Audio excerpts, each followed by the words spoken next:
Permettez-moi d'abord de rendre grâce à Allah, le Tout-Puissant, qui m'a donné la force et les moyens d'assister comme chaque année les nécessités.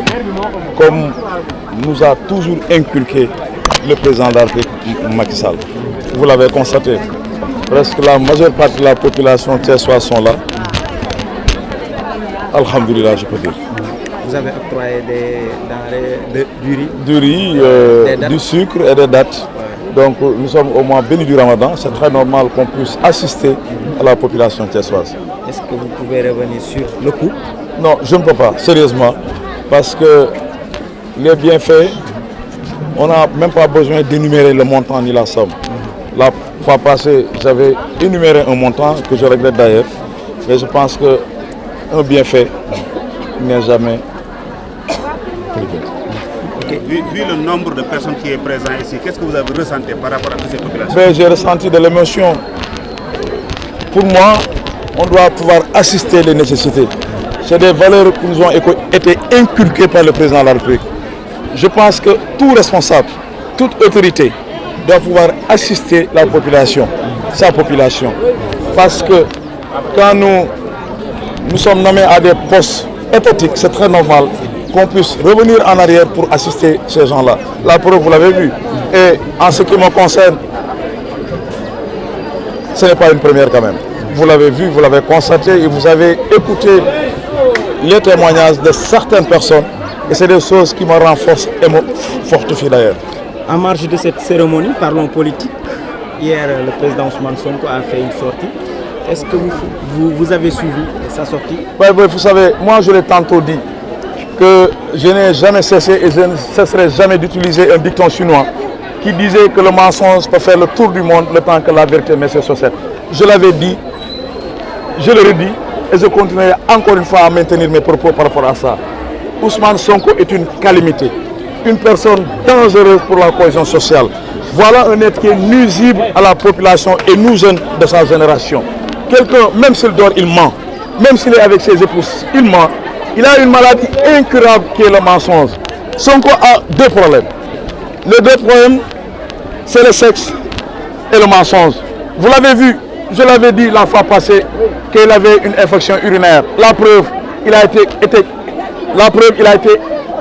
été consulté par un gynéco. Et vous l'avez vu, et vous l'avez constaté vous-même. Et ces tentatives d'intimidation ne passeront pas. L'État fera face. La preuve, aujourd'hui vous ne les verrez même pas sortir. Moi, quand je dirigeais des grèves et autres, je suis thiessois, les gens me connaissent. J'ai toujours été devant. Qu'est-ce qui les pousse d'être devant et de faire sortir leur famille? Mais ils ne le font pas. Ils ne le font pas. Ils ont donné rendez-vous le 3 février. Ah, mais vous savez, avant le 3 même, aujourd'hui à Thiès, moi je l'avais décrété qu'il n'y aura plus Pastef à Thiès. La preuve, ils avaient appelé à un rassemblement, à une marche. Ils n'étaient même pas 10. Vous étiez là-bas, vous les journalistes, et vous l'avez constaté. Personne n'était sur place. La preuve, Pastef n'existe que de nom. Parce que le président du Pastef, encore une fois, est un bonimenteur. Et la preuve, ces mensonges sont en train d'être faits par la population sénégalaise. Vous allez dire avec les jeunes qui ont peut-être, disons, abattu votre siège, vous aviez porté plainte. Mais j'avais porté plainte et il y a des jeunes qui ont été arrêtés et mis en prison. Je connais toujours à maintenir ma plainte par rapport à cette tentative d'assassinat. Parce que Pastef dans sa globalité n'est rien d'autre qu'une association de malfaiteurs doublée de pyromanes et de salafistes. La preuve, vous l'avez vu, le procureur général l'a confirmé hier que nous avons affaire à une association de terroristes et l'État fera face, Inch'Allah. Mais beaucoup ont été laissés hier par le procureur. Oui, mais peut-être eux, ils savent ce que nous ne savons pas. Pour les secrets de l'enquête, je m'en vais vraiment limiter là-dessus. Disons que depuis lors, vous êtes en train de faire des rencontres Ousmane Sonko et jusqu'à présent, on a constaté que Ousmane Sonko n'a pas encore réagi. Mais il n'ose pas le faire parce qu'il sait que je le connais. Je connais l'homme, je l'ai pratiqué. Je l'ai pratiqué. Il est de la même génération que ma personne. Sonko me connaît, je le connais. Et jamais, je dis bien, il n'osera répondre à mes accusations. Parce que moi, je ne parle jamais pour parler. Je parle sur des faits réels, visibles et tangibles. La preuve, la fille est là tout près, j'ai beaucoup de respect et de considération pour cette famille-là. Mais s'il me pousse, je vais parler. Lui, il sait, je sais, je connais. Il sait, je sais. Il habite ici à Thiès. Ah, mais c'était ici même. Lui, il sait que je connais. Il n'a qu'à me démentir et il verra. Moi, je parle sur des faits et des preuves. Il ne va jamais me démentir. Parce qu'il sait que je le connais. Et j'ai beaucoup de respect pour cette famille-là qui habite tout près de chez ma mère. Ok, président, ñu tënk ko ci wolof comme à l'accoutumée ni nga ko doon defee noonu nga ko doon defee waat noonu nga ko defee waat ren bi nga jël ay denrées alimentaires jagleel ko ñenn ci askanu Thiès wala boog ñi seen loxo jotul seen ginnaaw. waaw gannaaw bi ma sant yàlla julli si Yonent bi sallallahu alayhi wa sallam damay sant suñu borom encore une fois bi ma joxee kattan ndëgërlaay ak doole bi ma mun a continuer di assister la population thiessoise parce que lii dugguleet si tey commencé wu ma ko tey commencé wu ma ko démb mais yàgg na si man ñi fi nekk ñëpp attesté nañ ko témoignage yi wane na ko dafa fekk ne président de la République Macky Sall saa bu xëyee mu ngi wax ak askanam mooy ñi mu njëkk a fal jox leen à des postes de responsabilité faw ngeen tourner gestu askan bi jàppale leen waaye ñun daf ñu fekk si ndimbal googu mooy ñu gestu ñi nga xamante ne population bi la parce que jamono gi métti na métti koo xam ne as tuut la yàlla wërsëgal tourné ko nga gestu sa population tourné ko nga gestu ñi nga xamante ne yaakaar nañ la te yàlla rek tax nga gestu leen taxaw leen accompagner leen dimbal leen moo waral tey suñu ndimbal ñu commencé ko si Thiès te lawal nañ ko si daara yi ak les familles religieuses la preuve yemalew ñu ko fii parce que dañ ko tas di ngeen ko déggaat di ngeen ko gis si dëkk bi parce que ñun loolu la ñu yàgg a def di dimbali daara yi di jàppale néew di doole yi di jàppale surtout jullit ñi parce que ñun ñëpp ay jullit lañu def nañ ko si chrétiens yi def nañ ko fépp témoignage yi gis nañ ko dégg ngeen population thiessoise di ko def xëy na dañu yokkaat li ñu doon def loolu yëpp dañ koy sant yàlla suñu borom may interpeller sama yeneen membre yi nga xamante ne président jox nañu ay ndombal tànk mbir mi yaatu na ñëpp xaj nañ si la ma def bu ko Jean defoon Jacques Paul ou Antoine je pense que Thiès dinañu régler problème bi du benn nit lañ fi fal du ñaari nit mais nañu dogal yërmande si population bi nañu gestu askan bi xam ne yàlla mooy dogal ñun ñu yàlla dénk nañ leen gestu dimbali leen comme ni ñu ko président de la République santé parce que le président Macky Sall toute seule et son épouse ne peuvent pas tout faire mënuñu def lépp dañu fal pour ñu dimbali nit ñi kon li ñu jox nañ ko yeggali population bi loolu moo waral sama taxawaay moo waral tey sama dimbal ci population wu Thiès waay. ndimbal bi lan ak lan la ndimbal bi lan ak lan la.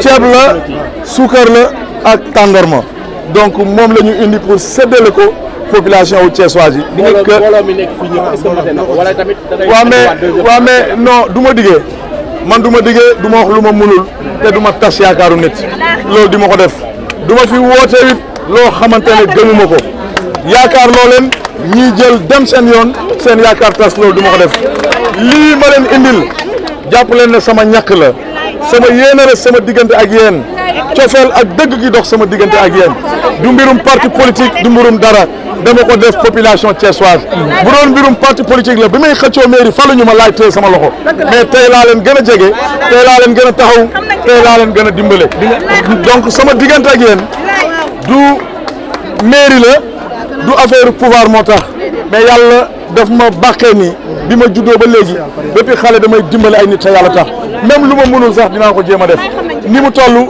jàpp leen ne nii la toll lu waay amit ngeen xam ne noonu la toll waaye sama yéene ëpp na sama diggante ak yéen danañ ko test yéen ñëpp di ngeen def la preuve joxe naa fi ay billet màkk may naa fi ay billet màkk jigéen yaa ngi nii gis nañ ko donc loolu dugguleet loolu démb la tey soog a ñëw te ñaan naa yàlla di continuer di ko def waaw. léegi bi nga gisee xar kanamu nit ndax jàppoo ni am na liggéey boo xamante ne bi ni des na soit état bu Sénégal liggéey ko jëmale ko ci askan bi wala boog ñun dénk dëkk bi ñu am benn jéego boo xamante ni war nañ koo def ngir jàppale askan bi. non président de la République li mu mën mu ngi koy def si askanu Sénégal waxuma sax population thiessoise mais askanu Sénégal ba si diaspora bi le président Macky Sall chaque jour ko jëfee mu ngi Dakar Kaasaw pour trouver une très bonne solution par rapport à la vie quotidienne des populations sénégalaises.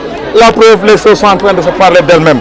mu ngi koy def mu ngi koy liggéey mu ngi koy jëfee saa su ne xanaa kay ñun ñi mu fal ñoo war li ñu yor ñu gestu askan bi taxaw leen dimbal leen parce que président Macky Sall mënul nekk fenn mais la ma def naka samay morom def buñ ko defee président xelam dina dal njabootam xelam dina dal ñu nekk si gouvernement yi seen xel dina dal ma leen di woo ñuy wàcc si askan bi taxaw dimbali leen la preuve la ma wax le première dame wax démb barki dem gis ngeen ko si TikTok yi ak ndaw ñi mu doon waxal donc man du ma wax pour waxantu la ma wax dëgg la xëy na kay dëgg gi moo neexul parce que dëgg di nga ko wax ba mu gaañ nit waaye jóguma ngir offenser lépp damay def lu baaxal mouvance présidentielle bi xool lu baax si njabootu président de la République ma koy def di ko wax saa su ne. boo ñu ko mayee benn question politique njiitu Pastef Ousmane Sonko démb def na benn déclaration d'ailleurs même le 3 avril woote nañ benn ndaje ñoom it tey jii ban taxawaay ngay am wala du wuteeg taxawaay. bu le 3 avril tey lañ ko commencé woon woote nañu Sénégal Thiès man maa décrété mooru Pastef à Thiès te gis ngeen ko